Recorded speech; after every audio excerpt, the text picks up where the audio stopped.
So I got my hands on 2023's Apex Pro Mini from SteelSeries, which is the best gaming keyboard. For 199 euros on Amazon, you'd expect a good keyboard. Now before saying anything, the box is already high quality, but anyway, the keyboard is what I'm going to use, so. Now immediately when I opened the box, I met with a beautifully packed keyboard, and if you open it up from the top, you can see the cable which you use to connect the keyboard to the computer. The cable is two-sided, one side being USB-C, while the other is USB-A. The instructions are worth reading, and I'll tell you why later. But here it is. It's beautiful. You can look in from the sides and see everything that's going on. Switches, LEDs. You can see the USB-C port on the left. Now if you turn it upside down, you'll see the stands that make the keyboard higher and a bit more tilted.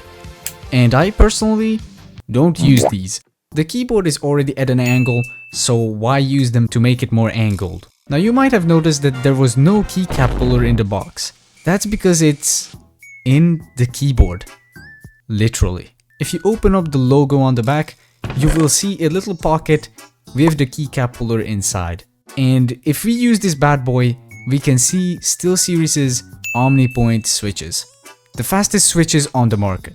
And the sensitivity of these can be adjusted in the app. Above the switch, we can see individual LEDs for each keybind, so customizing it is very cool. Back to the keycaps, they are very high quality and do not leak light at all. The lettering is good, and any circle letters like O, Q, 0, you cannot see any connecting points. The keycap is light to press down because it has literally nothing in it, only this little pillar to connect it to the keyboard. You can't argue against that. Now the Euro symbol, I don't know what that's supposed to be. Now it is a 60% keyboard, so you can see that some things are missing. But don't worry, you can access anything if you just hold down the SteelSeries logo keybind. You can use the arrows, the F keybinds, delete, page up, and so on. Now of course, we can't forget the sound test.